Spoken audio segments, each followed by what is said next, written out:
See, usually going out to entrap a whole family, attack them with calling the whole Dupont family a mental patient, attacking them with filthy cops out to entrap them.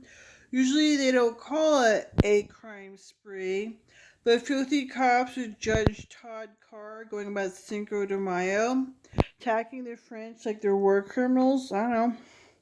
They're in the army, but you turn on them. Riding down Townsend from 3rd to 5th, two very long blocks, Cindy traveled between the old and new San Francisco.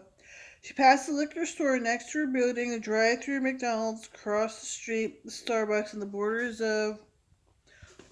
she's a journalist, the Chronicle, but then she walks. Why? I don't know. The ground floor of the new residential high-rise, using time to return calls, book appointments, set up her day. I don't know.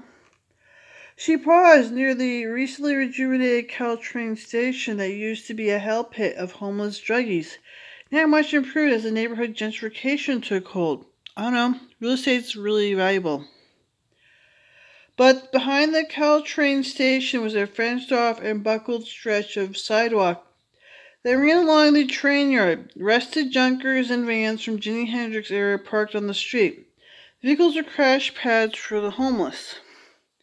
As Cindy mentally geared up for a power walk through that no-fly zone, she noticed a clump of street people ahead, and some of them seemed to be crying.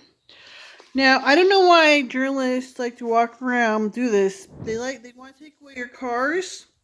See, cars were for homeless people. They said, see, the book says there's crazy people in San Francisco will use your cars for homeless people. Take away your cars with Tucker Carlson.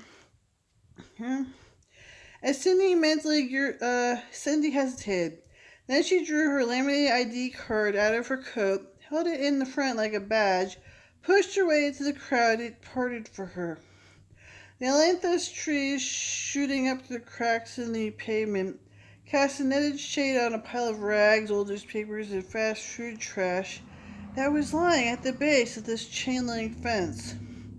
Cindy felt a wave of nausea sucked in her breath.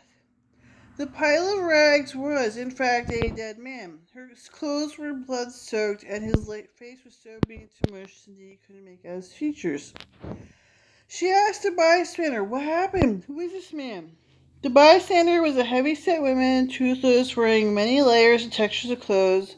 Her legs were bandaged to the knees, and her nose was pink from crying. She gave Cindy a sidelong look. "It's the bad man Jesus. Someone killed him." Cindy thought 911 or 911 on our trio, proved that she'd clearly been murdered, and waited for the police to arrive. She waited. Street people gathered around her. These were the unwashed, the uncounted, the unnoticed, fringe people who slipped through the cracks, lived where the Census Bureau feared to tread. They stank and they twitched and they stammered and scratched, and they jockeyed to get closer to Cindy. They reached out to touch her, talked over and corrected one another. They wanted to be heard. "Oh, you said you're celebrities mouthing off at me. You want people to take away your cars and use them for homeless people. So you said you're famous, crazy people. I tell people I'm crazy and lose your rights to drive, about drugs and homeless people. This is what you want to talk about because you're low lies. You didn't like rich people because real estate was worth something, and this is what you want to talk about." And although a half an hour ago Cindy could have avoided all contact with them, she now wanted to get very much to hear them. As time passed and police didn't come, Cindy felt a story budding, getting ready to bloom. She used her cell again, called her friend Lindsay at home. The phone made 6 times before her masculine voice asked, "Hello?" Sounded Cindy like maybe she interrupted Lindsay and was Joe in an improper moment. "Beautiful morning, Cindy," Joe panted. "Sorry, really," said Cindy. "I've got to speak to Lindsay." "No, they really want to take away all your rights, your rights to drive. They will use your car for homeless people. They don't want you to be able to drive. They want you to walk the streets, listen to them having all these murders. They're going to take all your women who are making coats and let them be raped in Ukraine and take all your rights to read and write. So they want to let all your coat makers in Ukraine be raped by Russia. They will take your rights and have you walk around the streets with barely any clothes in your closet.